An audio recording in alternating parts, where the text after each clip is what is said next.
Hopefully you know me. I'm David Van Dyke. Cortez calls me DVD. Pardon? Any relation to Virgil Van Dykea? Yeah, he's my son. He didn't have a very good game the last game, so I was very upset with the referee. No, I am not related to Virgil. Do you see the resemblance of me and Virgil? Please say yes. He's 6'4", handsome. I would love that comparison. From a certain point of view, yes. Okay, thank you. I am not Virgil's dad, not related to the Liverpool center back. I am related to Jacob, Zachary, Ryan, and Annika. Those are actually my children. And we're not going to talk about them today. We're going to talk about some theory and then talk about your well-being and how your well-being is connected to the well-being within the church. So hopefully this will be interesting. If not, feel free to walk out at any time. But lunch won't be served until 1:30, so you'll have nothing to do. So you might as well stay here with us.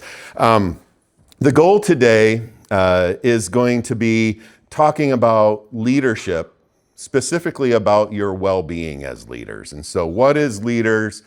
How do we think about personal transformation as leaders?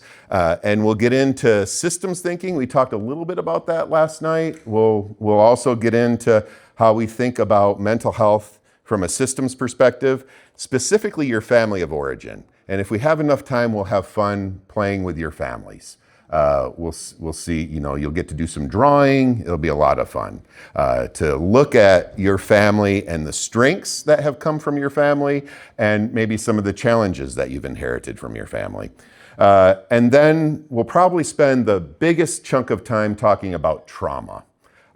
Doesn't that sound like fun? A great way to spend a morning. So we're gonna talk about Dan Siegel and a little bit about window of tolerance, how we navigate our neurobiological system, given the things that affect us and how that impacts our leadership. And then lastly, we'll look at congregations as emotional systems, all within about an hour and 50 minutes. So we'll see how we go there. I'd like you to start by putting yourself into this conversation of who has been your model for leadership. When you think of leadership, in your pastoral role, in your business role, in your family role, who has been the model of leadership? You don't have to name them, but okay, you can call them out. But was it your parents? Was it your pastor? Was it your mentor? At devotions this morning, we sang a song that we have a good father. And I am moved by that because I believe that is true, that we do have a good father in God. And yet, when we talk about father, what's the thing that comes to mind? Our frame of reference is going to be our experience of a father figure in our life. And we're going to superimpose that upon God. And it's something that we have to be careful about, of worshiping God as Father. A lot of times we'll see him either as a replacement of the deficits from our Father, or we'll see him as representing our fathers, where maybe it was absent, maybe our father was abusive, maybe our father was loving. But all of that is our experience being put onto our relationship with God. In leadership, we have to be careful of what we interpret and what we put on to ourselves and onto people. So thinking about who was the example of leader for you, then I want you to think about what is a successful leader. How do you measure success? In the academic world, it's census, right? On one level, it's how many students we have. Maybe we make that a little bit finer. It's how many hours students are enrolled for. And the more is better. And that's the measure of success. Or maybe we look at student outcome. How are they learning? Are they learning what they need to be learning? And we measure success as leadership and educators based on what they learn. But there's a metric that we have that we measure our leadership against. What is that? And for pastors, what is that? I would say in the US, talking in generalities, if you survey pastors, it might be about giving, how much giving their congregation is doing, how many souls have been saved, keeping a head count, like we're a healthy church because we've had this many converts. What is the success of a leader? And I'm gonna posit that it's not necessarily numbers, building size, or finances. That leadership is going to grow out of your own personal well-being, growth, and development as part of that community and will affect that community. This applies in the church congregation setting, but it also applies in business settings. Healthy businesses are ones where there's mutual influence and development of trying to build the other up. Versus the outcome. The outcome will come. I mean, businesses are there for financial gain. And yet, flourishing leadership isn't measured by financial gain. That's a secondary outcome. And so we're going to look at this. Leadership can be talked about what you do. So John Quincy Adams, the 6th president of the US, said, if your actions inspire others to dream more, to learn more, to do more, to become more, you're a leader. Now, the takeaway there is it's more, right? That's the focus for John Quincy Adams. For Jack Welch, who was the CEO of General Electric for a long time, he talks, when you become a leader, success is all about growing others. So here are two different folks, one from politics, one from business, letting you know this is the measure of leadership. We all have a sense of that in terms of our own leadership, but also in parts of a congregation. I have that expectation of my pastor. I have that expectation of my provost. It's often not spoken of what I expect from him or her. And yet I measure their leadership up against that. When you think of profession, right? In a seminary, we think of profession as we're avowing something. We're professing Christ. And yet we all also have a profession that is our job. And these words are similar. It's to declare openly, to testify, to make a public declaration. And so we can do this as a vow in our faith, but do we think about our profession as we're declaring something? So as a marriage and family therapist, am I thinking of me as a leader declaring something? I'm professing that this is important. I'm professing that this is one way to be in the body. We all have these professions and they're connected to how we measure what we're doing. So last night, we talked about a biopsychosocial model, and I'm not going to spend a long time here, but I want us to think about our spiritual life, our business life, our academic life, our physical life, not as separate, but as a whole. And the parts work together for something larger as a whole than they do individual parts. So our spiritual life is important. Our physical life is important. Our relational life is important. And they mutually influence each other. And so in leadership, how are we thinking about all of that? So working with my team, I have a team of 6 that I oversee at the university. And yes, I want them to publish. I want them to do well in their careers. But my goal as a leader is how am I helping them live into their calling, their profession, who God's twisted them into being? And we're all twisted, right? I mean, maybe you don't realize that, but you're twisted in certain ways. By your family, by your culture, by your experience. And that unique twisting, how do we find spaces for that? And as a leader, how do I find spaces? And so I'm not going to I'll ask different things of my faculty in different ways. Dr. Yu is our researcher. I'm going to lean on and challenge and support in her research. Dr. Johnson is passionate, emotional clinician.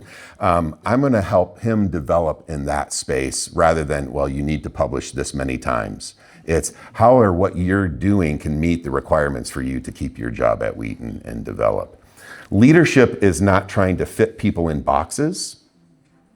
Leadership is trying to figure out what's the best trajectory and how do I create that environment for that best trajectory. And it involves their spiritual life. So one thing, when Dr. Johnson, well, I shouldn't use names. We'll just say Dr. J to hide his identity. He started at the university as a young professor, 30 years old. And so every semester I was like, what's going on for you relationally with the students? You're close in age. What's going on in terms of attraction? This is an intimate field where we get into people's lives deeply. How are you attending this? He's like, why do you ask me this every review, David? And I'm like, because if we don't attend to it, it's when it becomes a problem. That we're having the conversation, and you know I'm going to continue to ask you, how's your spiritual life, but also, are you setting up proper boundaries as a faculty member with, in our program, it's mostly young women that are as students, and it's, where are the boundaries? Are you mindful of that? We're having intimate conversations about their development. How are we being very mindful of boundaries there? Good leadership is helping set boundaries and ask the difficult questions of those that are working under us, but it's being open for him asking me the same question. So I'm in leadership and I'm asking him that question. I invite him to ask that question of me as well. Because if I'm going to require it of him, I should be living that same space out. Does that make sense? But a lot of times we only think top down. It's my requirement to ask this person this. But I'm not necessarily open to the feedback coming from my employees in terms of, are you being faithful? Are you setting boundaries? Right? Because the response is, well, you know, I'm your boss. You don't get to ask me that question, right? We can have the hard structural line. I'm going to suggest that's not good leadership, because you're saying this is for you, not for me. And I want to be leading from a space where this is for you and it's for me. And how are we going to do this together? It's going to look different because of power, but the process can be the same. And so good leadership is going to be involving these various interactions that lead us to a scriptural perspective. So Paul, I didn't say, I had the scripture up there. Let me pull it up and read it to you. So Paul, in his letter to the Corinthians, talks a little bit about leadership here.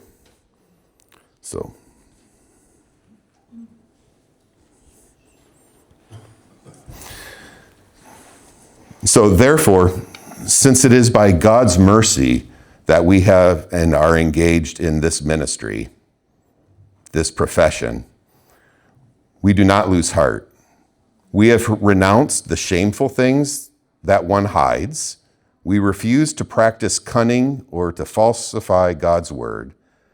But by the open statement of the truth, we commend ourselves to the conscience of everyone in the sight of God. So we have here this idea of God's mercy and not merit in leadership. The outcome is, how am I interacting? How am I entering into the ministry? Am I leaning into the cultural norms? Do I even realize those pressures? Whether it's falsehoods, whether it's, I'm going to say whatever I need to say to get it done.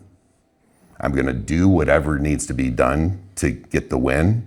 I have a colleague that holds me accountable. There's occasionally meetings at the college where I think something should happen, and he goes, hey, don't work from your shadow side. And that's a little code from he's like, don't do whatever it takes for the win, because you can manipulate really well, right? He knows me, and he's like, I just want to remind you, that's leadership.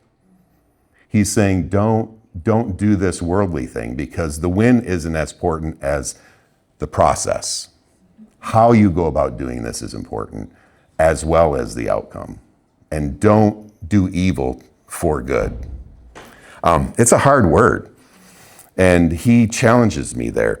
I think what we see in society, what I see in the psychological field, is there's a justification of ends justify the means.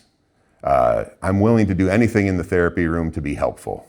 Well, that'll get you in ethical violations all the time, but that's oftentimes a message. Or in the business world. Or, we in the faculty, we get measured by what the students think of us. I can give a really good, entertaining lecture just to be liked and might not learn a lot, and I get to keep my job. Well, it's not about showmanship, charisma, and yet, because we see gender differences at the college in terms of student evaluations are quantifiably different male to female faculty. Because of lots of assumptions. And so for us in terms of leadership, if we just take student evaluations to measure faculty, there's already a disadvantage that's happening. So it's bad leadership just to take the data and go from it. We have to understand the process, the context, and what's going on there. So we don't want to just say what we want, what people want to hear from us. And that's a spiritual gift of mine, is agitation. I know, Cortez, it's not a spiritual gift. Maybe exhortation, is that close to agitation? Sure. Okay, so my spiritual gift in theological areas, exhortation. In therapy, we just say, you're agitator, and stir things up. And it's really quite remarkable. We're in small group, and I don't mean to do this, but I ask a question of one of the guys in my small group, and it's usually I poke the owie automatically without knowing the full story. It's just a gift that I have of and if we are interacting and I accidentally go to places where you think, how did you know that? And that really hurts. Spiritual gift. So thanks. Some people laugh. Good. And then we're told by the world, we're told by our profession, by social media, use your strengths, develop your strengths, get the skill sets, and model through your effort. I think Paul's guide, and for me, my understanding of Scripture, how do we renounce shameful, underhanded ways of leading? How do we refuse to practice cunning or falsehood? How are we consistent regardless of the setting? I'm loving at home and I'm a tyrant at work. Or more often, I'm a loving at work and I'm a tyrant at home. Leadership is being consistent across domains. That your yes should be yes, your no should be no. It should look the same, the way that you're living in church for those few hours that you're in the church community. I know that never happens. Pastors don't put on one way in the congregation and act differently in the community. I know that never happens, especially here in Croatia. But in the US too, that never happens, right? Sarcasm is also my love language. So be consistent and embrace your weakness. What we see through Scripture is God using us actually in places where we're weak, we're broken, the painful places, more than our strengths. Because His glory shines through. It's okay to not know. Have you ever, for the students here, have you ever had a professor where you ask a question and goes, I've never thought about that, I don't know. It's rare, but it happens. Good leadership. A lot of times we want to look good, and so we'll make up something. And you'll be like, I don't think that's right, but you just move on and keep going. I know that never happens here at Dalibor. No. But not knowing, there can be a powerful model. It's not the answer, but the process as a faculty in leadership and interaction can actually be really, really helpful. So, implications for us as church leaders. And this is just the kickoff. Can you read that? It's a little faint. When mercy is the foundation of our ministry, then our posture and health as leaders are about being a servant and not a performer. The leader, as one forgiven, tends to be less anxious to prove themselves, to defend themselves, to manage their image. This cultivates a sense of authenticity, relational safety and community, and openness for vulnerability. Tara and I are writing about marriage, and leadership is a part of that. And a relational stance is curiosity, humility, and empathy. Starting there in our interactions as leaders, as partners in relationship, transforms where we go. if we're willing to be curious rather than condescending, humble rather than, I do have this many years and I'm a professor, and pulling rank, versus a sense of humble curiosity and empathy of, do I understand where you're coming from? I'm always worried about presenting cross-culturally and internationally because I know I'm going to be offensive. I'm offensive in the US, but that's usually intentional. Here, I'm going to be offensive and it's unintentional. How do we live in that space together? Hopefully you'll have empathy for me. And I'm very mindful of, I'm going to step over cultural, religious norms, and it'll be painful. And hopefully we can interact around that and understand each other, that it's not the intent, even when suffering and pain happens. Another thing leadership needs to involve is understanding suffering. Trials, misunderstandings, apparent failures are not signs of a divine abandonment or leadership abandonment, but participation in Christ's suffering. This helps the leader endure difficult conversations without losing heart. I know it probably doesn't happen here, but occasionally there may be some disagreements with your supervisors or your professors or your administrators. Do you enter into that thinking, oh, what a jerk? Or do you realize, well, this is going to be painful, and I can enter into that because I have an example of someone that's entered into suffering for me. All that we're going to talk about today is how do we model this? It's more about what we do and how we navigate this than helping our leaders understand this. That would be the worst thing. If you took this home and go to your pastor, I have some things to tell you. Right? You'll laugh, but it happens. You're missing it just a touch. This is about you and your transformation that can impact your pastor as you live in community, or if you are the pastor, impact your congregation, because it's a mutual influence thing. It's not just teaching, but it's lived experience together. Formation over success metrics. If ministry is mercy, its telos is transformation. Becoming a community that mirrors the life, death, and resurrection of Jesus is not about institutional survival or numeric growth. It's about being present with each other in the difficulty, present with each other in the successes. Lastly, communal visibility of the gospel. I don't know about you, but like in my family, we rarely listened to what our parents said. We did what they modeled for us, right? And they would even say, do what I say, not what I do. It's like, well, we're going to do what you do. And I think we all have done that. Leadership is about modeling from your behavior more than your words. You should model what you're expecting of those that you're responsible for, rather than telling. We talk about there's telling, teaching, and then modeling. The modeling part is the most effective in academic learning. We need the content, we need the teaching, but we're going to follow how you go about it. So that was the introduction.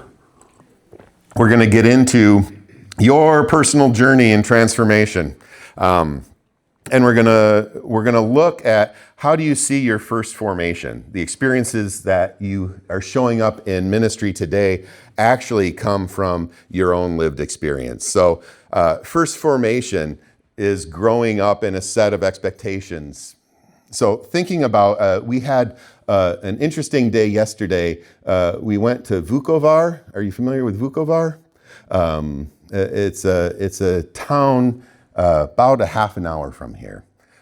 And it was where significant battles occurred, 91 to 95. That there's expectations of how do we navigate difficult things. We hear from our families, we're on this side or we're on that side. We do this or we defend this. This has been modeled for us. It's our first formation, and it teaches us about leadership, how we go through difficult things in our childhood, in our adulthood, in our families, in our congregations, is the first formation of our leadership and what we learn about how to be a good leader. Is being a good leader showing retribution? There's an injustice and we have to make it right at any cost. That's one form of leadership. There's servant leadership. How do we turn the other cheek? Or how do we see who our neighbor is and how do we love them? I'm comfortable with some people being my neighbor, but I'm not comfortable with all people being my neighbor. As a leader, that's hard, right? I have some people that I've led in the past that I haven't liked. Can you say that? There's just people I don't like. And yet, to be a leader is how do I promote their well-being and their growth, even though I wouldn't want to hang out with them? How do I do that? I do it poorly, if I'm honest. It's a growing edge. I look back in my career, and as a young leader, I wish I could do things differently. And yet, I have those experiences. How do they inform how I'm a leader now? Community of grace and truth. Well, we talked about that. My buddy tells me don't compromise myself for a win. I don't know. I still struggle with that of like, I like to win. My family of origin was competitive. Like we would play games. I was 12 years old. I can remember I was 12 years old the first time I beat my grandmother in a board game. Because she would I'm a 5-year-old and she would just destroy me. And she was like, you know, what? You're 5, you think I'm going to let you win? That's not how the world works. Right? And I learned that you had to earn your win and it wasn't going to come easy and you had to suffer. And I'm going to admit to you all, when I won that board game at age 12, I did a little dance and I taunted her. Also not a great way of sportsmanship. And that was the last time we played a game. So grandma was also a sore loser. But think about that. So that's my first formation about how do you approach the world. It's a competitive world. You have to earn what you do. And the expectation is you have to fight for it. So my initial leadership was like, I'm not going to you have to earn your respect, your trust, there was a lot of earning I was being my grandma as a leader. It didn't lead to good group dynamics. Can you believe that? It's weird, right? And yet, that is what was shaped for me. Even playing a game, I can remember that shaped me about how I saw performance, how I saw success, how I saw leadership, was my grandma destroying me in Yahtzee. And what we need in our formation is to start with self-awareness. So I'm sharing some of my flaws and faults with you, not because it's fun. I know it gets a laugh, but it's also modeling. Like I'm willing to lay bare certain things. I'm not going to share everything. There's boundaries, but there's a self-awareness. I know my weakness. I know my vulnerabilities. I know the places that have been formed in me that I'm struggling with. There's an awareness of my leadership and where I'm coming into this. It takes a lot of self-awareness. And to be self-aware means slowing down. I don't know about you, but I'm not very good at that. I know the students here, you've been in class since 8 this morning and going to be in class through Dr. Lauber tonight at 7 to 9.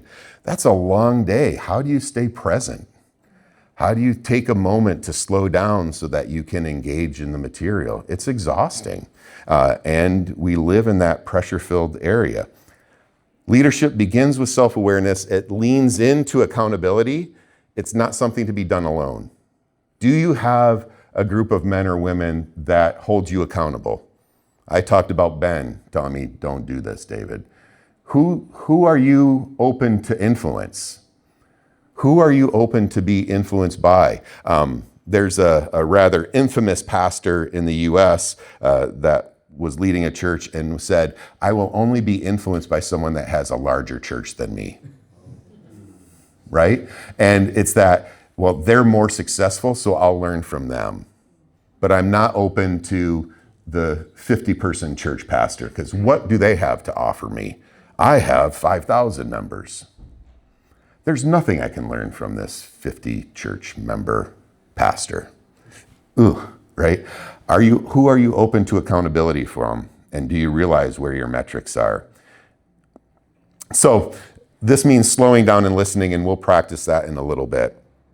We've talked about family systems. We're going to specifically talk about Murray Bowen. Anybody heard of Murray Bowen? Multi-generational.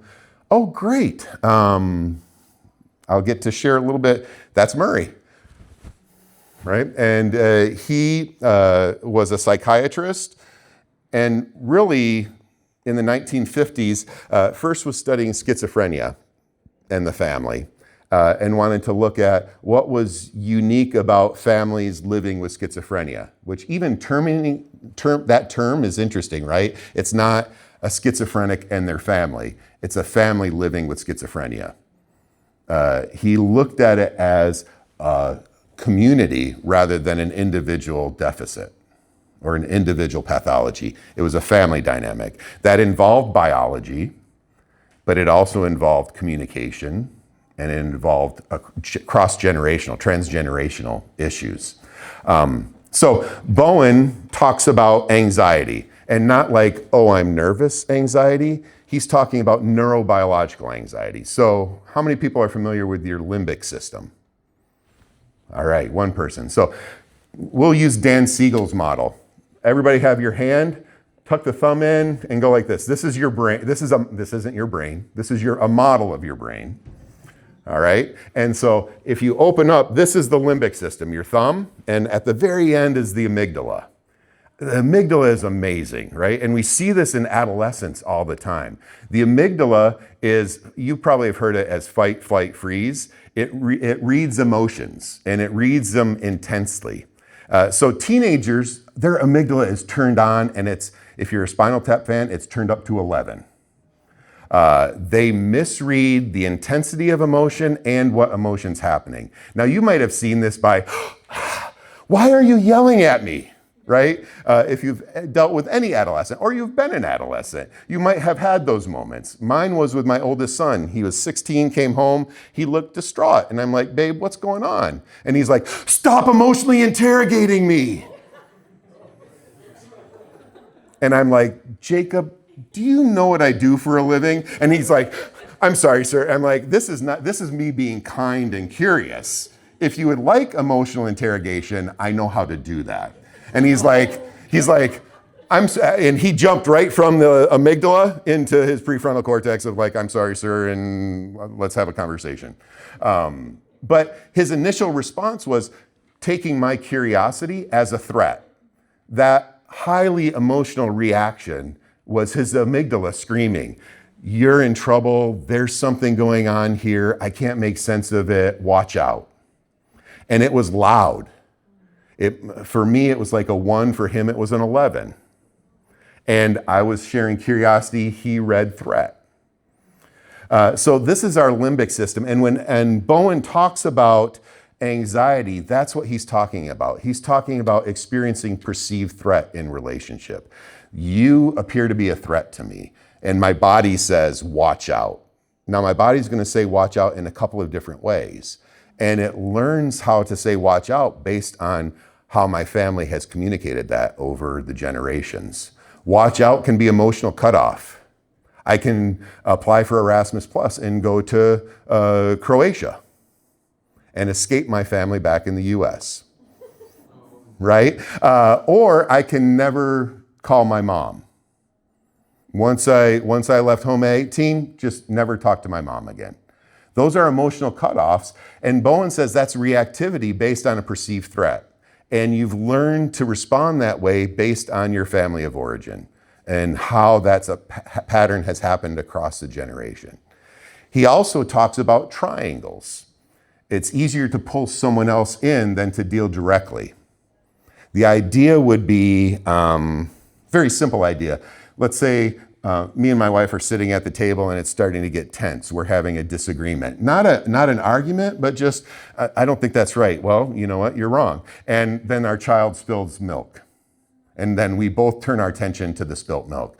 Why are you doing it? Why are you being so clumsy? Don't do that. Repetition of that reinforces in the system that misbehavior decreases the anxiety between the parents, right? It's a silly example saying spilt milk. In my clinical practice, I see a lot of adolescent boys. So it might be delinquency, it might be substance abuse, it might be a lot of different things that on some level they've had individual treatment and it hasn't worked. And so then I get called, which is great, right? I get all the entrenched cases. They've tried other things, not working. Let's go see David as the last resort. And we start looking at not the individual choice, but how that symptom serves a function for the larger system. How they're navigating not just individual anxiety, but systemic anxiety with a problem in the system that eases problems somewhere else. Are you following? We see this, we can see this in Abraham, Isaac, Jacob's family tree. If you do a genogram, which is an assessment tool from Bowen, you can see Sarah, Abraham, and Hagar having a nice little triangle. Tension between the women. Abraham banishes his son, Ishmael. We see it in terms of Jacob and Esau, right? And we see it with Joseph and his brothers. We see the system kind of navigating in interesting ways in similar patterns over the generation. They're learning how to navigate perceived threats in relationship, difficulty in relationship in very creative ways. Emotional cutoff, triangulation, and the last one we talk about is emotional fusion. It's kind of where I sneeze and it comes out of Dr. Cortez's nose, right? We're so connected that, I mean, there's the literary, the Corsican brothers, right? That book where one brother receives pain and the other feels it. So I get stabbed, but I look superhuman, and Mark is crushed and crumbled because he's like, why am I always in pain? Well, he's feeling the pain for me. And parents talk about that. Like, I just can't, I feel everything so intensely for my child. I feel for my child. Emotional fusion. Or I dated a girl before Tara. I know, surprise, right? But there was life before Tara. And she called her mom 3 times a day. This was before cell phones, right? This was back in the early 80s, and there was a fusion there. Like, without that contact, a great deal of anxiety would build up in the system, and we needed to be connected and know what's going on with each other to be okay. So Bowen tracks all of these things, saying our anxiety, the perceived threat, can be I'm being overwhelmed by you. Have you ever had that? You've been dating someone and they're just calling all the time. It's just like, give me some space, like, back off. It feels like stalking. That's a physiological response to a perceived threat of it's intrusive, this relationship. There's a lot of nonverbals happening. I'm just going to ignore. I'll just look down at my notes and keep talking. And there's also why haven't you reached out in a couple of days? I feel abandoned by you. Now imagine a couple doing this limbic tango of, I feel like if we're not connected, I feel abandoned. If we're too connected, I feel overwhelmed and smothered. I need my space. Why are you leaving me? Hey, why are you pursuing me? I need my space. And they have this dance of pursue, withdraw. I step back, you step forward. You're way too close. And we continue to do this dance. We see that in couples. We see that in leadership. Why are you always checking in? Don't you trust me? Hey, like, give me space. We're having this reactive response. And for Bowen, the pathology of this is we're not able to tolerate kind of the connection between our feelings and thoughts and our connections between each other. And that's where pathology comes in and what it might look like in leadership. So there's a quick family therapy theory overview. We usually take 16 weeks to cover that material. You're exceptional, students. So we took 16 minutes. Don't tell the college, they pay me for 16 weeks. Dean Lauber, Dean Cortez, there's so much more that I'm not covering. So I thought we would delve into a genogram. Have you heard of genograms? So genograms people use for lots of different purposes. It was originally formed as an assessment tool for Bowen therapy because we're looking at how anxiety flows through the system and how the system has responded to anxiety over the generation to understand then as clinicians what we need to be doing with the family. And so I decided to use the George Bush family as one for fun. And it's really well documented. So, yeah, for some reason, all those records are gone. And what I hear is, it's a fabulous family. So that's the extent of my impressions. Thank you. I'm also not related to Dick Van Dyke. So all the over 50, you know who that is. Under 50, he was in Mary Poppins. So this is George W. here. And this is his dad, who was also president, George Herbert Walker. And this is how we would do a family genogram. This is how we would do assessment. I would do an assessment with leadership of, let's look at what has formed you, your first formation. What's the default mode that you're going to respond when under stress? When there's challenges, when you're reactive, what's your go-to as a leader? And this is, you'll see the green lines there are close relationships. The red squiggly lines, conflict. The dotted lines are distance. And the colored lines are showing triangles that we talked about, where there's problem in one relationship and they pull in another person. It's kind of what we talked about last night when I said you need Jesus out of your relationship. It's not that we don't need Jesus. We don't need to triangulate Jesus to navigate our anxiety. We actually have to do the hard work in relationship together. And so this is the theory that cute little comment came from. So we see a lot going on here, and I thought I would let you know. So this, and here, right here, this is Robin. She died. And so reportedly, Barbara Bush fell apart during the death of Robin, which makes sense with the death of a child. And she was crying, retreating to isolation, pulling back. So her response to pain, to suffering, was to pull inward. She would grind her teeth at night, smoke excessively. Her relationship with George Herbert was polite but distant. He was busy with his career, absent much of the time, traveling for weeks at a time, building the business venture down in Texas, and furthering his political connections. Since she had only distant relatives and they weren't really available to her, she felt isolated, alone, abandoned, even though she pulled inward. And so she joined up with George W. That was her support animal. No, support person.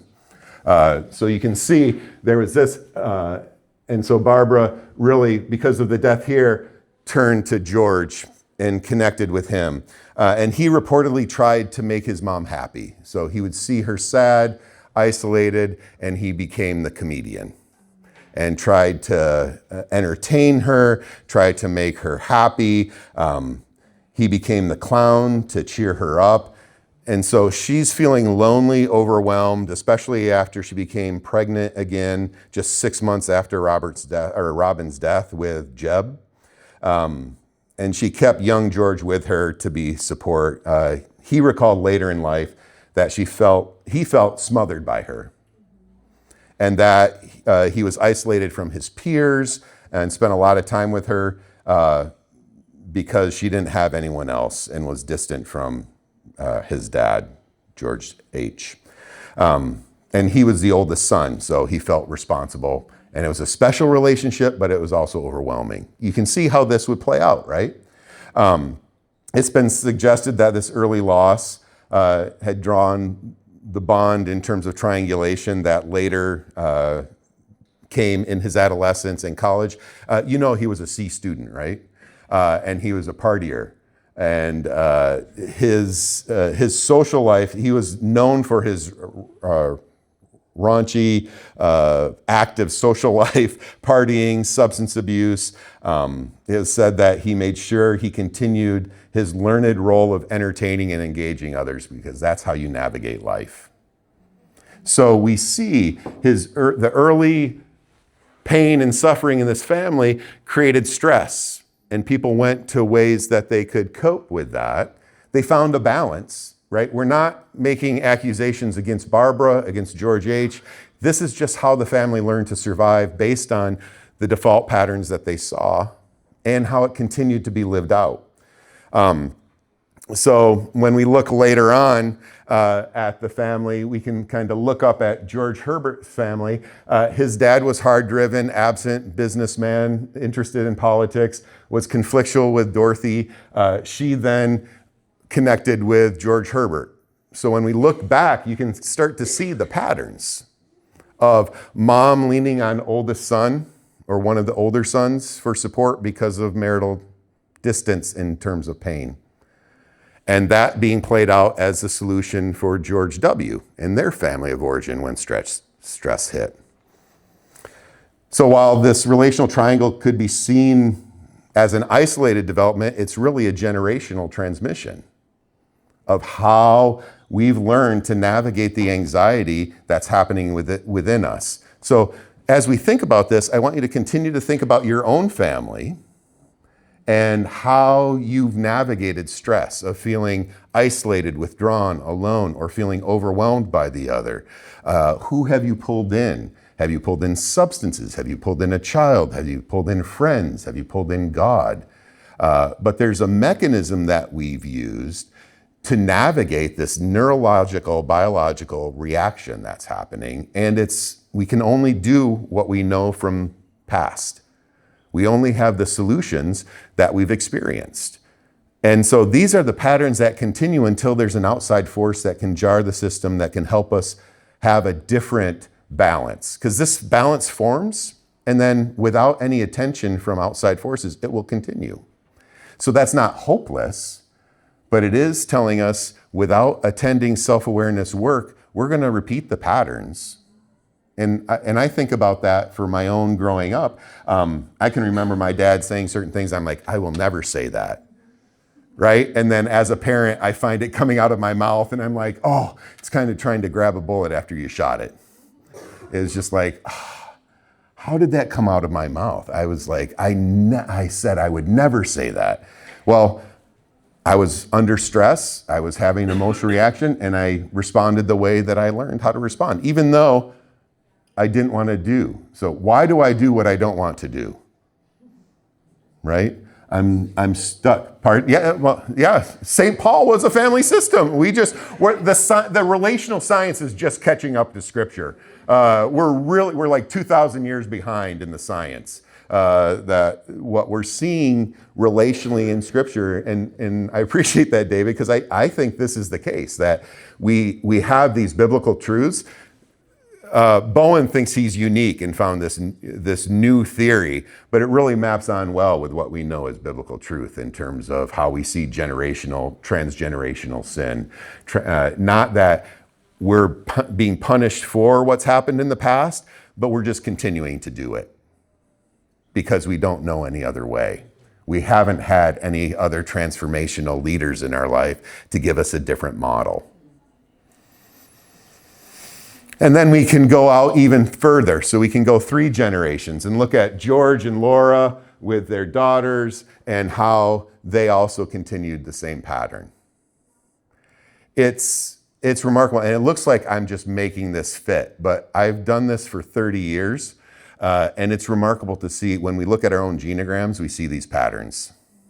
And so I think we have enough time. I thought it might be fun if you have a sheet of paper to draw your genogram, to actually kind of look at what's going on for me. What's the default mode for me in terms of how I'm navigating life? What did I learn?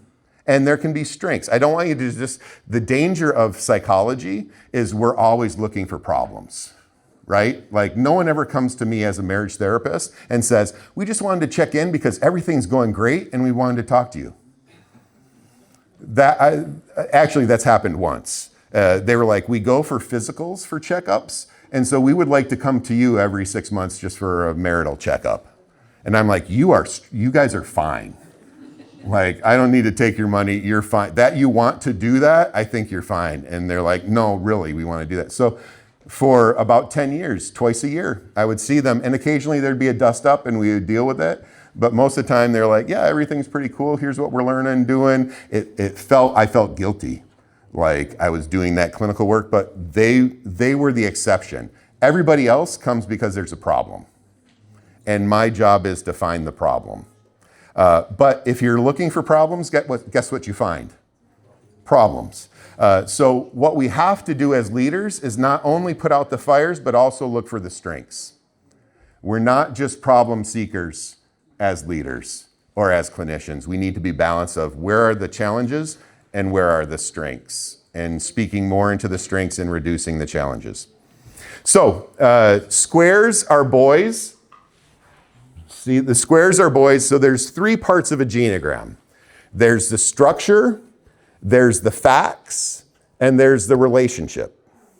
So the structure is going to be, you can see like here, George Herbert and Barbara had 1, 2, 3, 4, 5, 6 kids. George Walker is the oldest, Robin was the second, Jeb, Neil, Marvin, Dorothy. And this genogram has Dorothy as a man, which I'm not quite sure why, but Dorothy should be a circle. I did ask one of my supervisors, why are men squares and women circles? And she said, well, the circle is the perfect geometric form.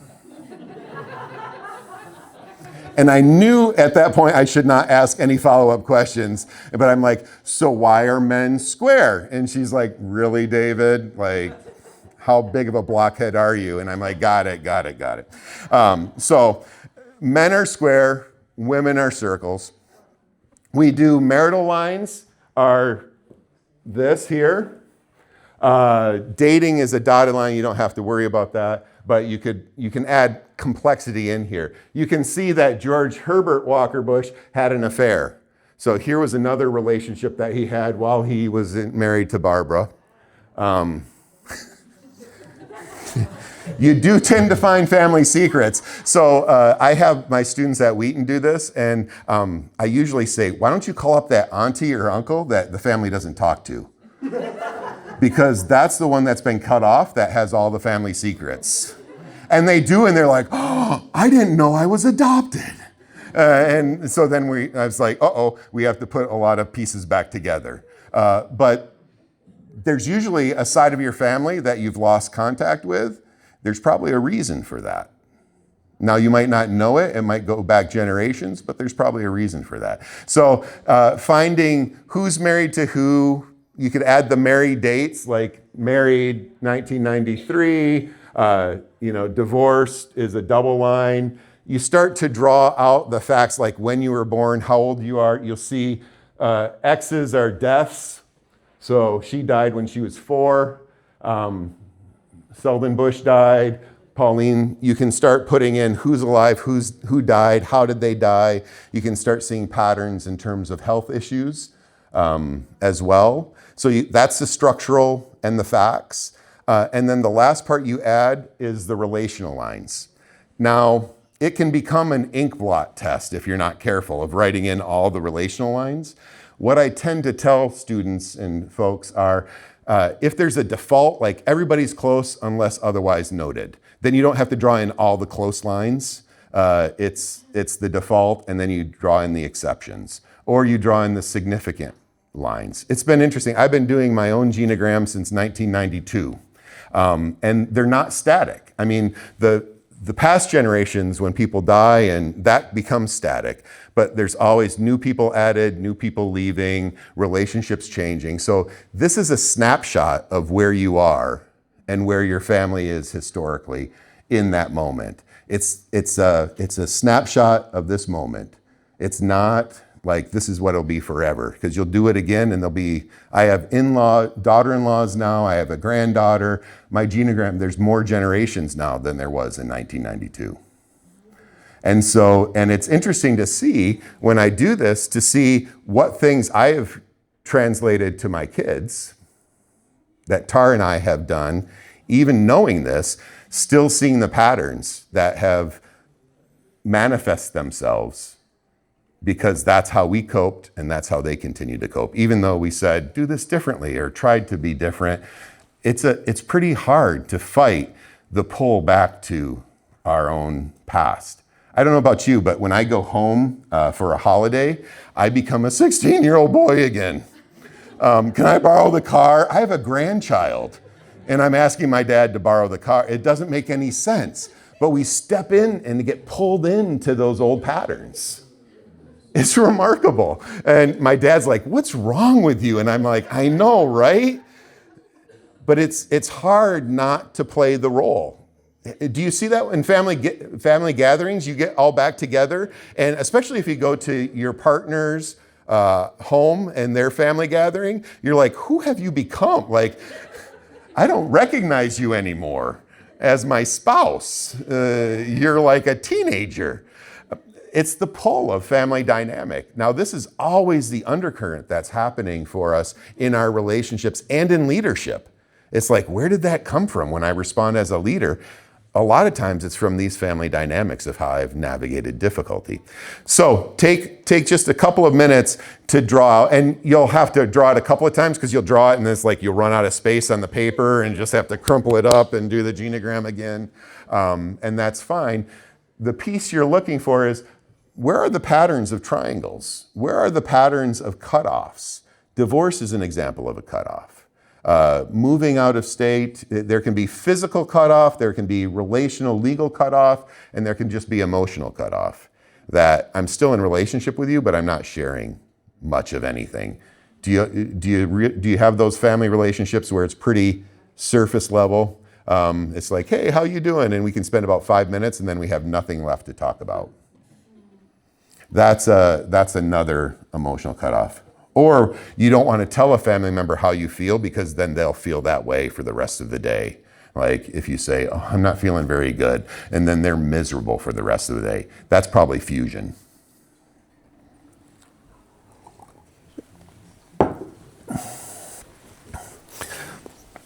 So I don't think I'm going to do this, but this is what we typically do if we're going to go deeper, longer into this, is you share your genogram with the person on your right or on your left, and you talk about, here's the patterns that I'm seeing, or maybe they help you see the patterns and ask questions, because that's usually the case. It's usually hard for us to see our own patterns, and the person goes, well, look at this, and you're like, oh man, I didn't even see that. And then identifying those patterns, do you see them, where do you see them in your work environment, in your church? While you're doing this, I'll give you an example. So I was consulting with a church that, I talked about this briefly last night, that had pastors that had moral failings for 4 consecutive, and their takeaway was, we're really horrible at hiring, and we would like you to come in and help us hire morally competent people.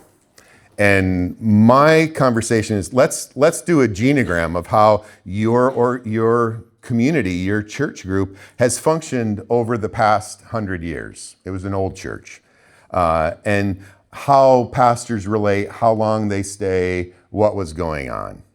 And as we pulled that apart, we saw there was the congregation was stable, but there was constantly pastors leaving. And they were known as a church that chewed up pastors. And my question was not, you're bad at hiring. It was, why do you need pastors failing? Because they're part of your congregation. How is that behavior a function of your organization as an emotional system, rather than it's this person's problem? And it kind of they didn't like it, surprisingly. It's like, basically I was saying, how are you contributing to the problem? They wanted the problem being out there with their leaders. And I'm like, yes, that's a problem, but how are you contributing to that?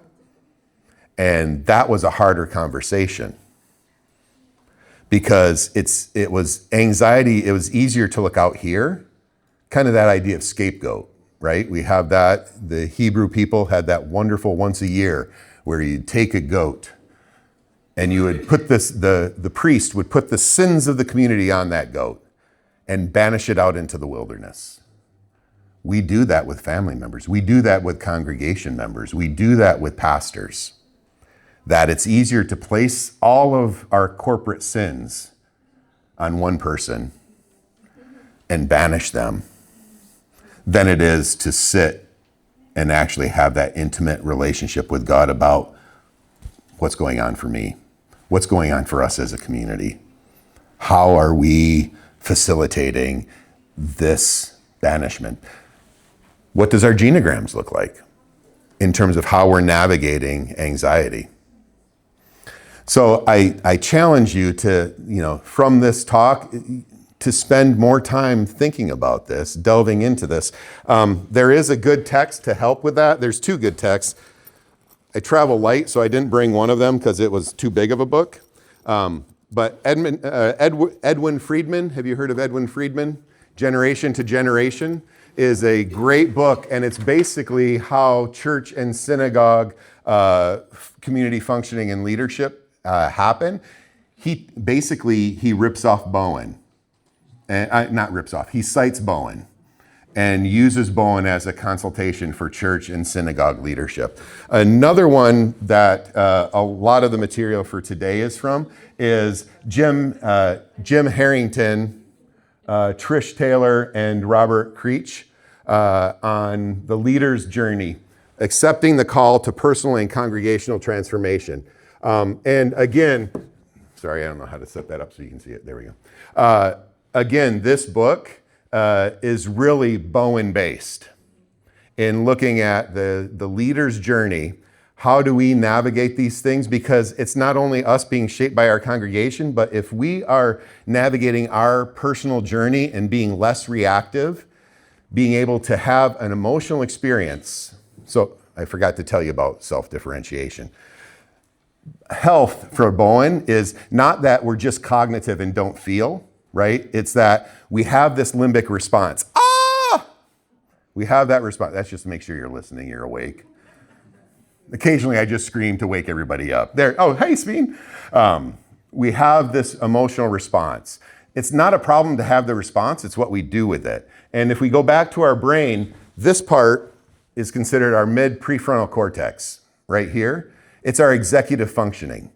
It's the part of our brain that makes good judgment. It's the part of our brain that the actuarial tables for rental cars know about.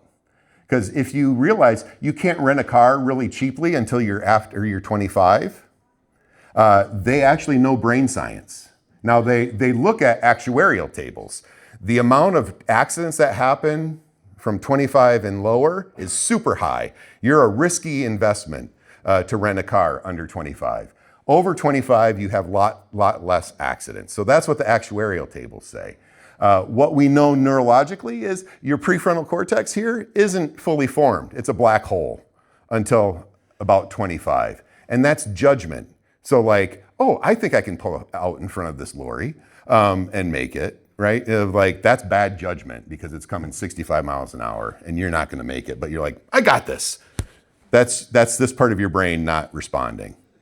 And what we see is, as we get older, we want to develop our reactivity and be able to have executive functioning over it. And what that means is, I can feel like, oh, my heart rate's increasing. I'm getting reactive. I want to run away or I want to fight.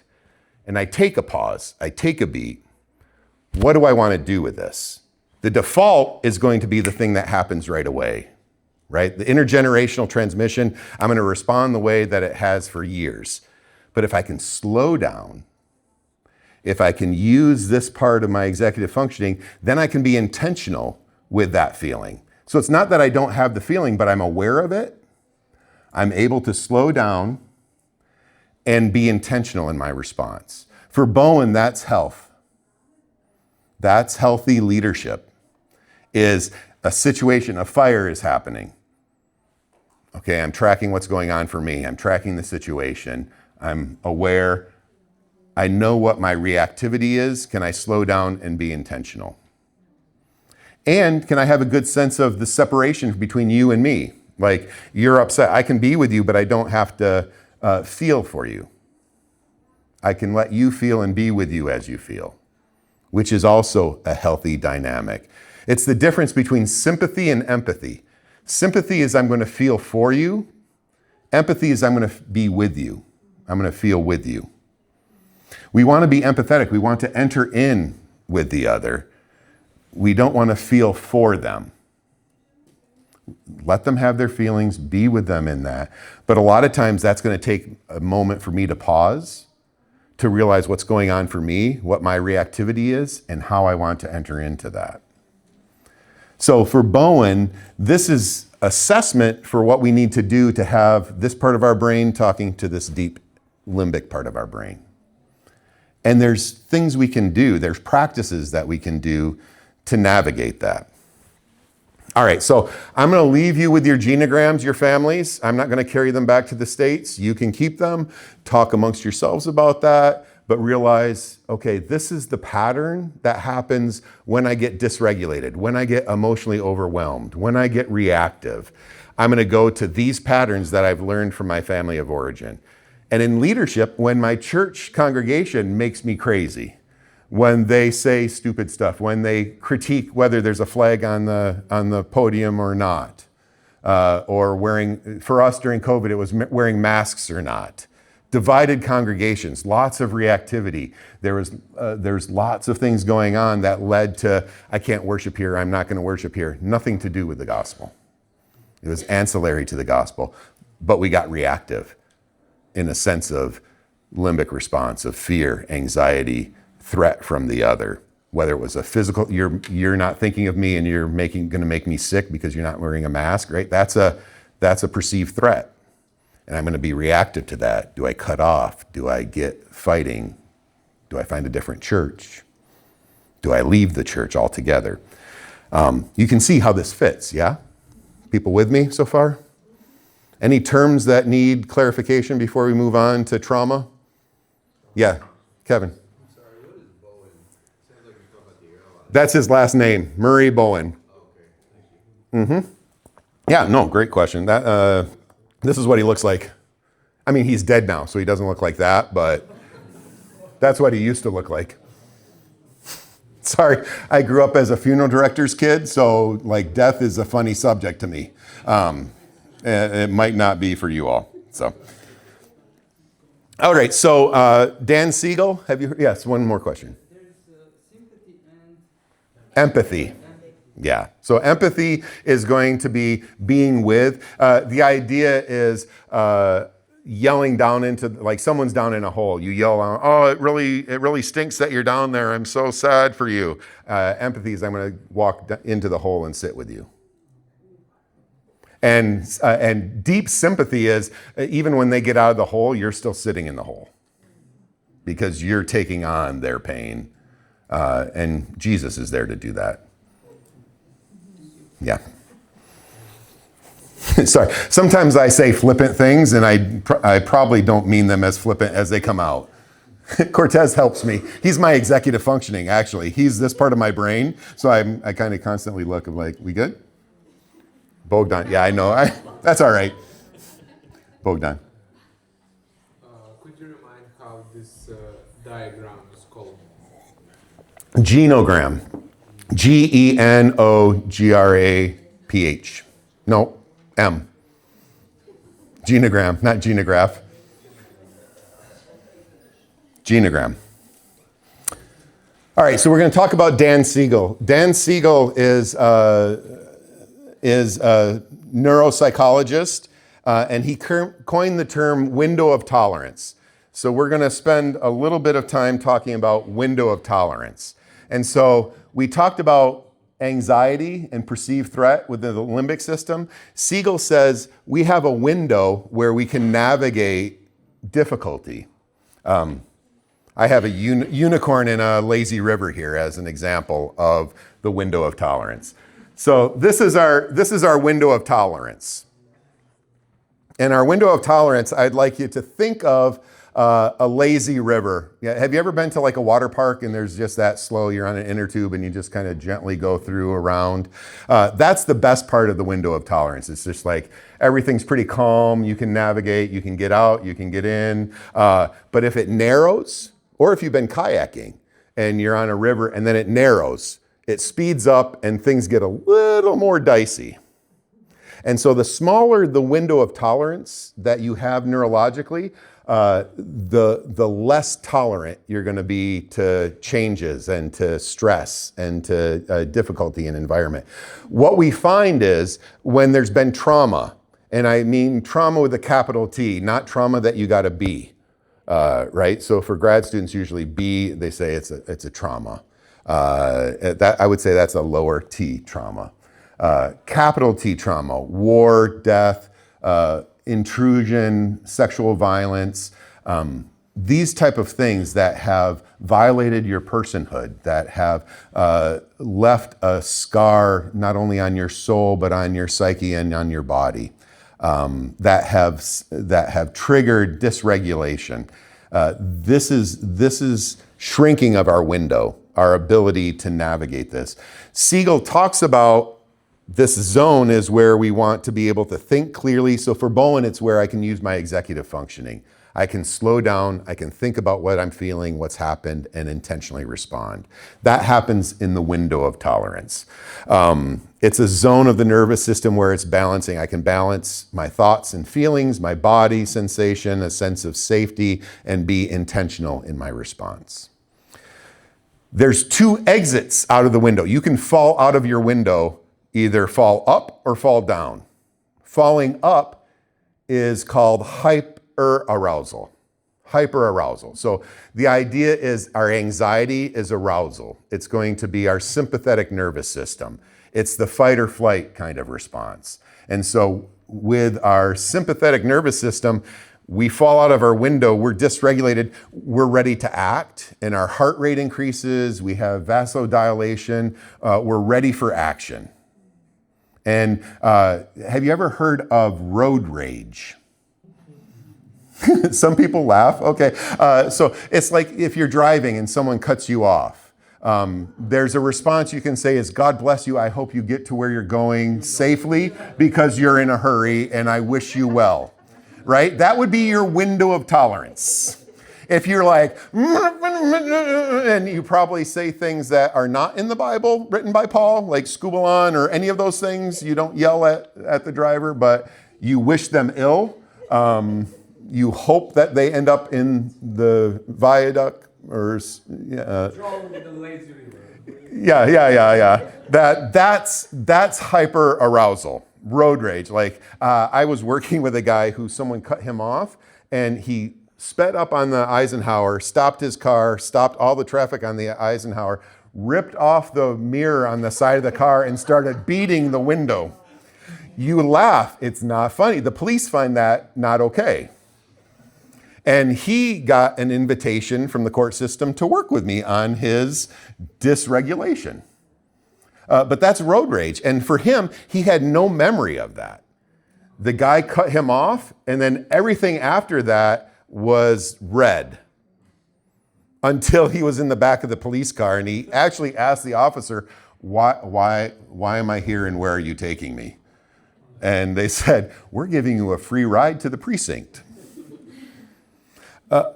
So it's funny, but it's not, right? It's like, so for him, he fell out of his window and had no recollection of what happened. He was dysregulated in terms of too much in the sympathetic nervous system. There's the parasympathetic that slows us down.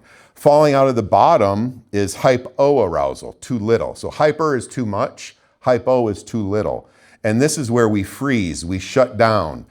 We maybe, the far end is dissociate. Do you know this word, dissociate? You lose track of time. We do this naturally, like driving. Do you remember driving here? If you have a repetitive task, you tend to just not notice. Like I drive around and I'm like, I don't remember driving from my home to the college. And it's only like a half a mile. I probably should walk.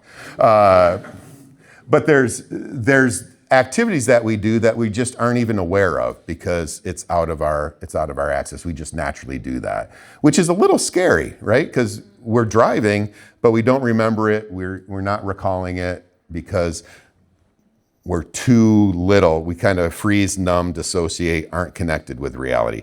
So Siegel took Bowen's ideas of this limbic response and reactivity and put it in a framework here of we either get overreactive or we shut down.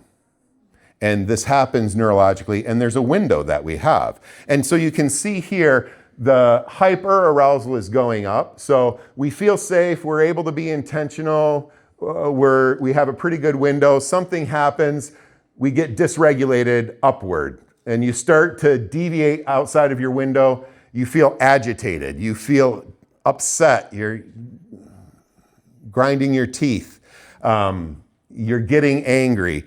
Maybe you're actually not feeling comfortable, but you're not in control. So there's this kind of slightly red zone. You haven't like lost your memory, but you're just angry all the time. So pastors that I talk with that in leadership are feeling burned out, talk about living in this dysregulated zone. They're just like, I just hate all of my congregation. It's not one person, it's all of them. And every day. And I'm like, how's your prayer life for them? It's good, but it's praying that they would, suffer. And I'm like, all right, so at least you're praying for them. Now maybe let's pray for their glorifying God and good for them, rather than that they suffer painfully and be corrected by God. Right? And so for me, they've fallen out of their window, and you see it in that type of attitude. I don't know if you've ever had that feeling or talked with a pastor that has been burned out, that is just like, I just don't like anybody ever. And it's just me and God suffering. So that's an example of falling out of a window. The hyper, like when you're really out of control, is your response is not equal to the situation. So stopping your car on a major highway, stopping all the traffic, taking a mirror off and beating the car would fall into this area that is out of control. But you can be out of control in different ways. I've talked with pastors that have gotten in trouble for hitting their children or locking their children in their rooms for a few days as consequence. And it's this dysregulation of like, I'm out of control, I just can't take it, and lock them down. And then they get told, hey, you get a free visit to David. And we have to talk about this because that's not a proper their normal response to that situation. And so what's going on there? What's the perceived threat? And you can see if you've had trauma. So some of this is a good map for PTSD, that there's a situation that happens that takes you out of the window immediately. It might be a sound. It might be a scent. I was talking with a friend who had been in a war zone, and we were sitting in the park in Wheaton, and a helicopter was going to the hospital, and he ducked down. And I'm like, what are you doing? And he's like, I don't know, my body, I just needed to get down. And there wasn't any kind of words to that, but as we talked about it, it was a recollection of his childhood being in a war zone. And that was safety. And his body just did it without the thought. My grandfather in World War II had difficult things, did difficult things. We knew never to wake him up. We would have to stand outside his bedroom door and go, Grandpa, get up. Because he would knock anybody out that would touch him from when he was asleep. He would just wake up swinging, right? And it was from an experience previously, and it wasn't a conscious, he was outside of his window. It was a natural response that was this hyper arousal. And so when you hear PTSD, this is what's happening.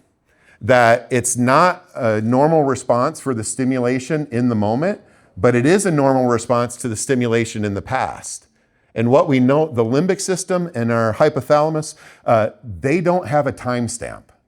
So they don't know the difference between 1984 and 2025, or 1954 and 2025. There's no timestamp. So what that scent, what that behavior, what that sound stimulates, takes them back in time right to that moment. And their body responds as if they're back in that moment. And so we can see this in terms of congregants that have had sexual violation, like passing the peace can trigger a PTSD response. A hug, a kiss, a hand touch, even though that's a spiritual discipline that we practice, can be tipping someone out of their window. And it's not intentional, but are we aware of that? Are we understanding? Can we have empathy? Can we enter into that? And because it might be reported like, oh, during the passing of this peace, Bill violated me. And as a senior pastor, it's like, what, Bill violated you during the passing of the peace? Well, the experience was back in time, but it was from a touch in the moment. So as we think about mental health, as we think about what's happening in our congregation, we don't want to discount the experience, and we want to help navigate those things to help build the window of tolerance to be in human contact and community. Does this make sense? It helps you see things differently with this frame and understand and enter in a compassion leadership way than, well, that's weird and I don't understand it and I'll just refer you out. So we have this window going up. We also have the window going down. And this is hypoarousal. So the dysregulation is you're going to feel overwhelmed. You're going to feel like your body might start to shut down. It might be you have a hard time focusing. You've said something, but I just didn't get it. Can you say that again? And for some reason, it's just not encoding. You might be falling out of your window here. We've had different students where we're talking about different topics in class, and you can just see they kind of go away. And we talk about that, of like, if you notice that, it's okay to walk out to get back in your window and then come in. Because there's no point sitting there outside of your window because you're not going to track anyway. Take care of yourself and then come back to class. Because that's going to be more important than you sitting and struggling through and being dysregulated the whole time. But again, leadership and understanding mental health is, I'm going to be aware, and it's not an accommodation like, oh, they're broken, they need it. It's like, this is actually the healthy educational moment for them as clinicians and as theology people. That how do you realize what's happening for yourself and care for yourself, that through that experience, you're going to be a very different leader in your community. You're going to be sensitive in a different way and be present in a different way. And so for us as leaders, being able to navigate this with the people that we're sharing life with actually passes on a new genogram, if you will. We're giving a different experience to start to have different coping mechanisms to break some patterns that have been existing intergenerationally. That gets me excited as a leader. It's a different type of work, but it's really possible. And it doesn't take, I don't know if I want to say this, it doesn't take getting a master's or doctorate degree. I think I should probably, no. You're right. Did I show you the QR code back at the beginning for Wheaton Grad School? And so anyway, I don't know. What is this going on? So you don't feel comfortable, but you're not out of control. You feel dysregulated, but you're going to be able to stay present. Hypoarousal is an abnormal decreased response, dissociating, feeling numb, exhausted. Have you met that pastor or that employee or leader where you ask, how are you doing? And it's always like, I'm so exhausted. Right? Well, they might just be a complainer, or they might be living in a constant hypoarousal state, that their window is smaller And we might talk about this as high and low capacity. Do you have high capacity? Can you tolerate the stress of the day and continue to function? Or is your window smaller and that stress pushes you out of it right away? We want to have self-assessment of where are we and what's the width of our window. And we want to live in that optimal arousal, and we can expand our window in various ways that we'll get into next. Yeah. How to deal with this kind of process where facing this, I'm exhausted. What to do? I mean, Yeah. pastor or leader or boss or whatever. So we're gonna spend time talking about these are the things to do with hypoarousal where you're constantly exhausted. So I love that you're like 4 slides ahead because it means I'm taking you right down the right path. So signs of leaving your window. So if you're gonna take a shot, this one's probably the most helpful slide to take a shot of because it's the emotional, the body, the cognition, and the behavioral signs of either being hyper-aroused or hypo-aroused. I don't need to be documented for all time, but this is probably better. So emotions, feeling rage, irritability, fear is the hypoarousal emotion. Numbness, emptiness, hopelessness, exhaustion, that's going to be the emotional hypoarousal. And we all fall one way or the other. Sometimes we can vacillate, but most often there's a direction of like, I'm either more hyper aroused, I'm more of a fighter, or I'm more of a freezer.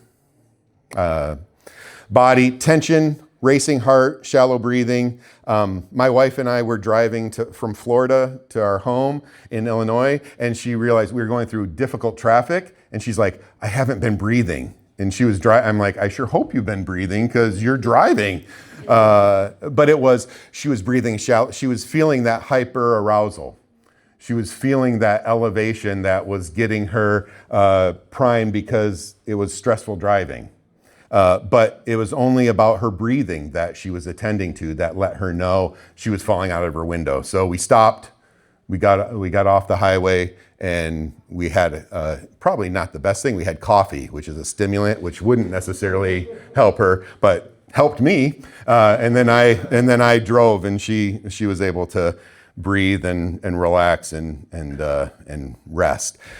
Slump posture, low energy, disconnection is the hypoarousal. Racing thoughts, hypervigilance. Have you ever been that way? You're always on the lookout for scanning the room for a threat. If you are, you might be hyper-aroused. And you'll see that if someone has been through trauma, they are constantly scanning. If you're having a conversation with them, they're kind of looking past you. It's not disrespect, but they're scanning for threats that are there. And depending on my relationship with that person, occasionally I'd be like, are you not feeling safe? What do we need to help you feel safe? And they're like, how did you know? Right? It looks like magic. It's not. It's understanding neurologically what's going on and responding to the nonverbals more than you are to the verbals. Foggy thinking, disconnection, detached. I know hypoarousal looks a lot like graduate students. I hear a lot of that. So you also have to just know fatigue, mental fatigue, versus falling out of your window in terms of hypoarousal. And then behavior, withdrawal, collapse, spacing out versus reactivity, aggression, and impulsivity. So for us yes, sir. Question. How many of those, like, for example, fear and racing thoughts, how many of these things have to be there to be sure that, yes, I'm hyper-aroused or hypo-aroused? Yeah, I think I would have you go back to looking here of, am I able to kind of settle down? So it's not so much that it exists, but when I realize it exists, can I take a minute, get back into, I can be intentional with what I want to do. Oftentimes it's a problem when like I'm feeling that fear and I can't get away from it. So do you know the difference when it's just like, oh, I realize I'm anxious and I settle down versus I'm anxious and I just have to leave the class. Does that help? So there's not necessarily a threshold of number of things. It's more about, am I able to function effectively? Am I able to just kind of be responsive? Or do I get flooded, overwhelmed, and I either shut down or I have to get aggressive or leave? Another question for hyperarousal. Can some people who have experienced trauma, for example, that it goes with them for a very long time, this like state of being on the lookout and stuff like that? Yeah, it can, without attending to it, it can be a lifelong pattern. And then we see people looking for ways to cope with it. So we see substance abuse, we see whether it's alcohol use. So thinking about PTSD, alcohol use, marijuana use, drug use, sexual behaviors, a lot of those behaviors are about soothing. They're about, how do I get back into my window? Now, they're not thinking those things, right? That's not a cognitive process, but maybe that's how my family navigated it. Maybe that's how I've seen people navigate it, social media, with my peer group, and I'm willing to try anything. Or my friends suggest it, and I'm not realizing I'm living in a hyper-aroused state, but man, I have a little pot, and everything settles down, and it's just like, oh, I want to stay there. And rather than realizing, oh, there's perceived threats and I have to find ways to soothe, I'm going to soothe through that substance. But it's a different way of thinking about substance use versus a moral failing as a neurological soothing to get back within your window. Now, it's still a problematic choice, but this is what's happening neurobiologically. And you can see how that's connected to our family of origin in larger systems. And then you think about this in the church setting as a pastor, right? And so maybe you find soothing by people needing you. You'll probably find a congregation and focus on a congregation that's needing you to be the superstar because it helps you stay in your window.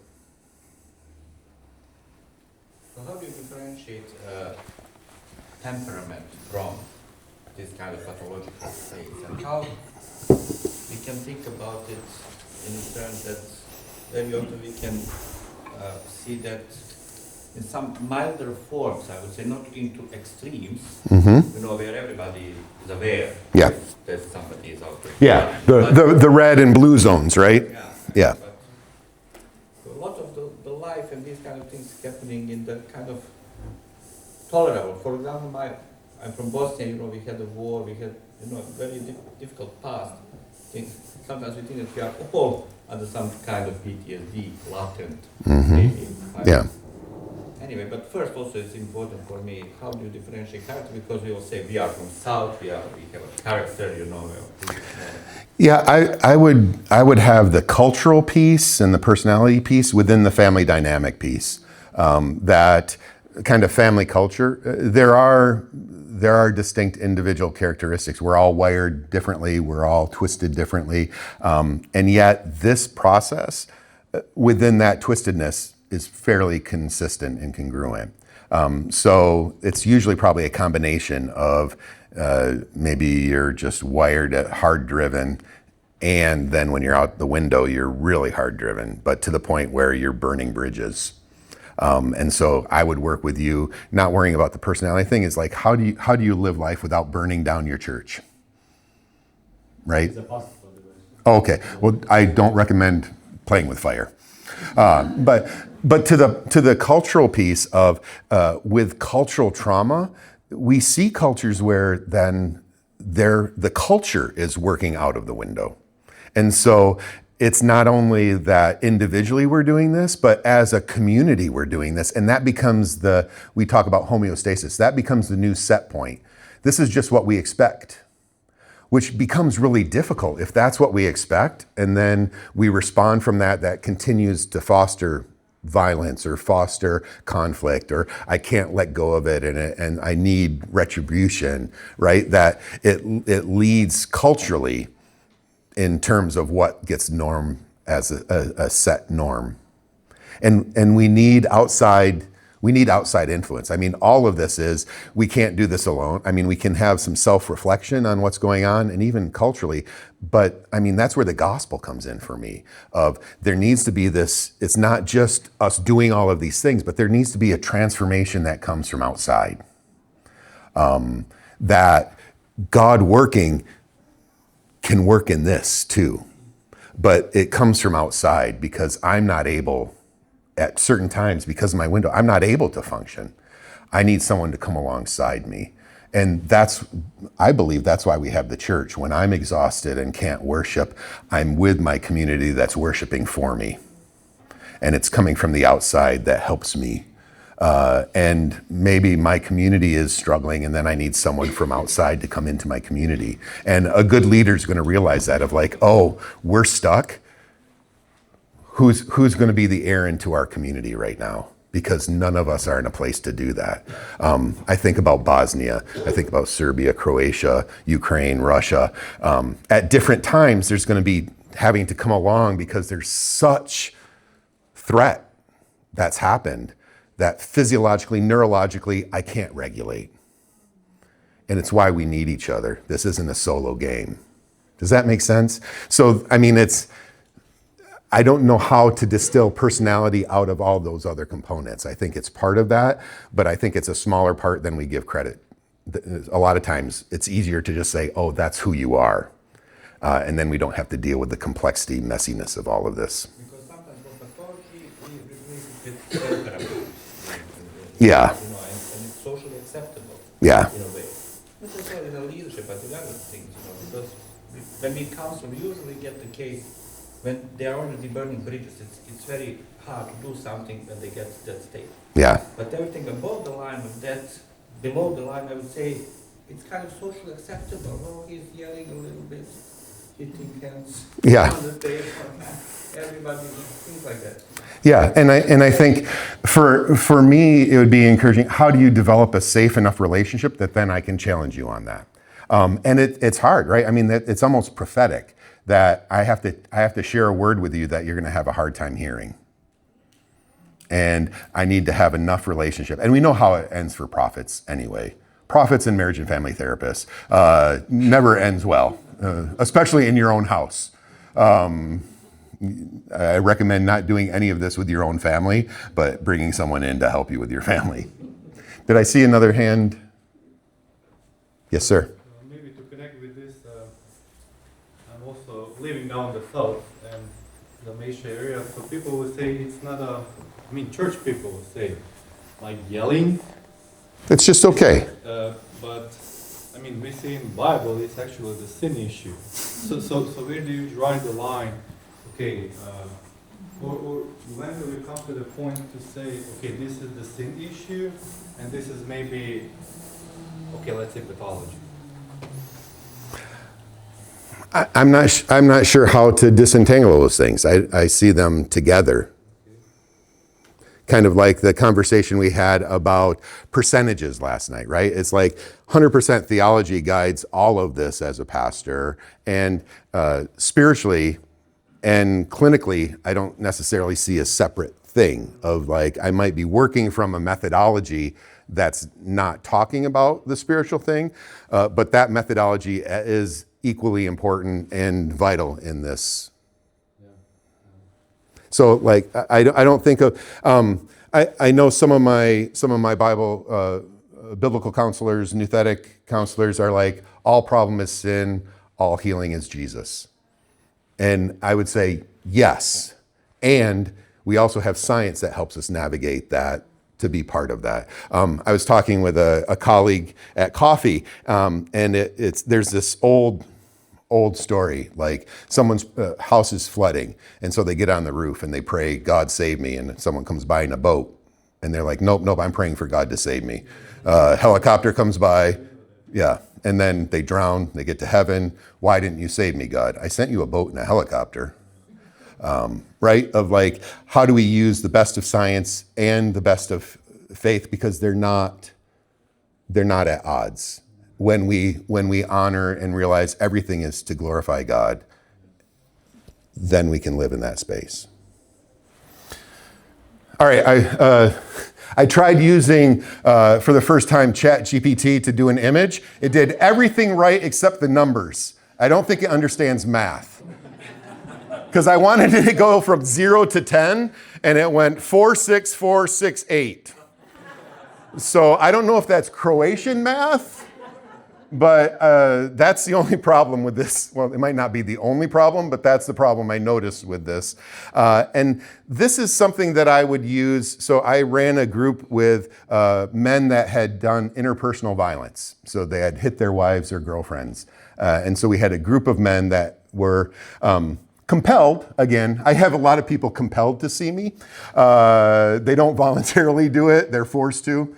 I don't know what that says about me as a therapist, but we were working and they're like, she made me hit her, right? And it was her fault and all these things. And I'm like, well, try to make me hit you. And they said the most horrible things about my mom. I didn't even know they know my mom. And they're like, your mom. And I was like, wow. They're trying to get me to be dysregulated. Right? And I was able to practice things of like, that's painful. I don't like you to saying that about my mom. And I am in control of my response. And showing them. And then we talk. And so what you do is you have columns of body sensations, thoughts, and behaviors on a sheet of paper. And you write down from when you're completely calm, 0, you know, that nice pastoral picture. What are your thoughts, body sensations, feelings? Write those down. When you get a little bit upset, same thing. When you're out of control. And then we map a number from 0 to 10 on this. And it's like, I'm not a car person. What's that? Not windshield. It's not odometer. It's one of the odometers where your engine, if you hit a red line, your engine becomes what's that called? Tachometer. It's a tachometer. So if you drive a manual transmission, you know when the dial gets to red, you better slow down or shift gears or your engine's going to become a big piece of steel that doesn't do anything but like keeps the door open. So there's a warning of you get to a certain spot and you're going to redline. You're going to freeze up your engine.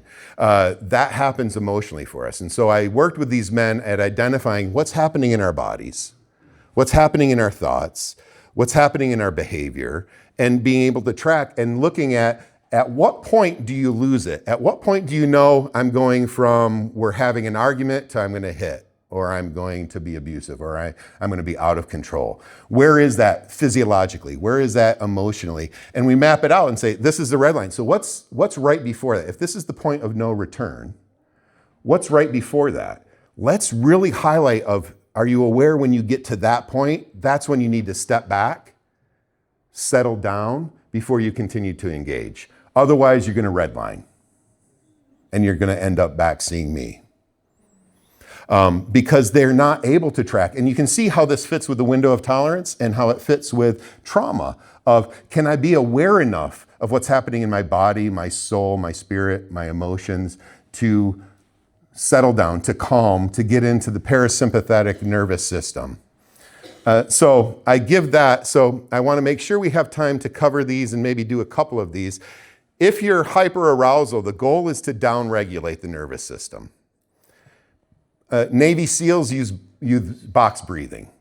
So they're in heightened threat situations, and the way they regulate is by box breathing. Have you heard of box breathing? It's breathing in for 4 counts, holding for 4 counts, exhaling for 4 counts, holding for 4 counts. So let's do a deep cleansing breath first. All right, we're going to do a box breathing. So we'll breathe in for 4, breathe in. Hold for 4. Exhale for 4. Hold for 4. Let's do it one more time. In for 4. Hold for 4. Exhale. Hold. Take another cleansing breath. What do you notice about your body? Pardon? It's hungry. You are connected to your body. Anything else in addition to hunger? So the idea here is that oxygenates. I mean, so people that dive, free divers will either do this or they do where they breathe rapidly for like 40 seconds, hold it, and then do that again to get super oxygenated so that you have enough resources to tolerate the stress that you're going to be putting your body under. 5, 4, 3, 2, 1 grounding is great. It's not the timeout one, like you're warning your kids, 5, 4, 3, now go to timeout. This is where it's like, name 5 things you see. Name 4 things you're feeling. Name 3 things you're hearing. Name 2 things you smell besides your neighbor. 1 thing that you're tasting, and it's not lunch yet. But this is about to get you present in the moment. From that heightened level to settling down to be present in this space together. There's tapping, there's prayers. You can have kind of a breath prayer. There's lots of wonderful spiritual disciplines that can be helpful in terms of dealing with dysregulation in terms of hyperarousal. Hypoarousal, gentle movement, stretching, getting up. I have students that if they're kind of dissociating, getting overwhelmed by the content, it's creating stress and they're shutting down, of saying it's okay to stand up in the back of the classroom. It's okay, like one wanted to lay down and I'm like, oh, okay, right? Because I'm like, I'm teaching on this, I probably should actually model what I'm saying, but it did annoy me because I'm human. But it was helpful for them. So, but it's about getting energy up. So the hypoarousal is about generating some energy. And so it can be reaching out to a safe person to talk of what do I need right now. Humming, singing, thinking about Judita's gifts and academic study. There's silence, but also singing gets the vagus nervous system, the parasympathetic nervous system activated and helps to get energy. We talked a little bit about that in terms of nationalistic songs, and that gives energy, right? We start to sing Croatian songs, or we go to a football match and everybody's singing together. There's a rise in energy. It's moving us from hypo to energized. So there's things we can do here. Temperature sensory activation, rubbing your hands, getting warmed up, bright lights. So some of this is like seasonal affective disorder issues, like a seasonal lamp, listening to upbeat music. You can see some of the things that we have in our faith rhythms are connected to what the research is starting to connect to again, right? So again, the science is about 2,000 years behind the spiritual disciplines in the scripture of what is necessary. But Dave, when I asked my question, I asked, okay, when you recognize yourself, this kind of states, but when you recognize in a colleague, parishioner, whatever, can I say, okay, let's sing national songs? So it depends on the context, right? So like with, for me with students of like, it's okay if you need to stand, I see you're just kind of drifting. Do you want to stand up? Do you need to go walk the hall and come back? Or I probably don't say that in class because that can be shaming and can be a threat in that moment. So it might be after class or before class. I was noticing, so if this happens, why don't you try doing this? So it's more coaching up before it happens. And then maybe you have a signal like, I give you just kind of a signal to help because you might not be aware, but I'm seeing it. So I think it's about our creativity of how we attend to that and how we respond. But we do want to be mindful of responding because we don't want to add to it, be another threat like, oh, Dalibor, I see you're drifting, right? And I say that in the middle of everybody of like, why don't you stand up and move around because I don't think you're catching any of this. That's not going to be a soothing experience. It's just like collapse.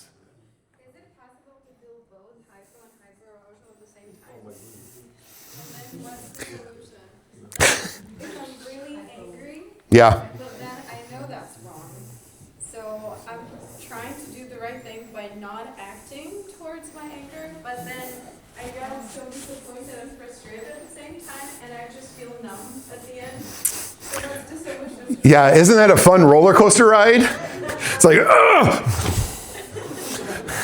But I think realizing it now, so far, back to the beginning of leadership, we talked about of self-awareness, of when it's happening, realizing, oh, this is what's happening for me, rather than the kind of, when you're starting to get elevated, rather than the shame of like, I shouldn't be, as a good Christian woman, I shouldn't be feeling this way or shouldn't be thinking this way.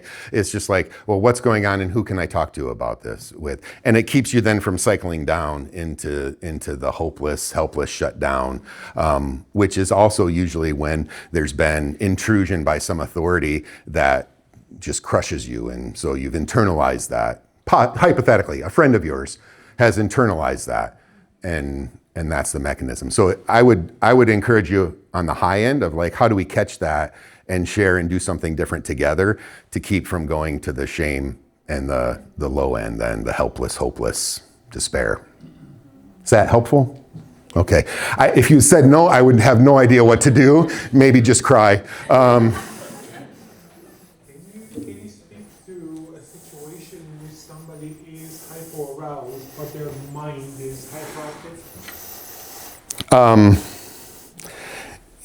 So it would be that person, me, and maybe their primary care doc to talk about what might help physiologically to be able to respond differently. Because some of this is, there's helpful with psychopharm to help us get back a little bit into the window. We talked about the interpersonal things we can do.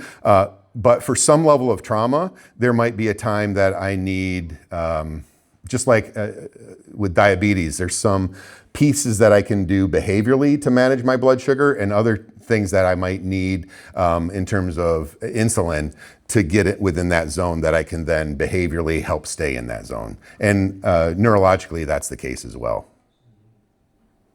So without getting into too much, that's how I would think about that. If you are talking in the context of spiritual leadership in the church, we have persons who are on the regular basis are going,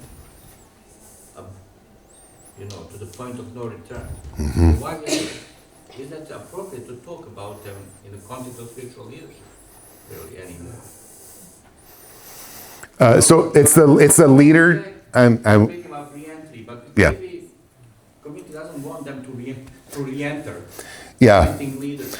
Well, and I would talk with that church and the elder board of, so what's your remediation plan? What's the mechanism to protect the congregation, but also to support and care for that leader? Because that leader is also part of the congregation.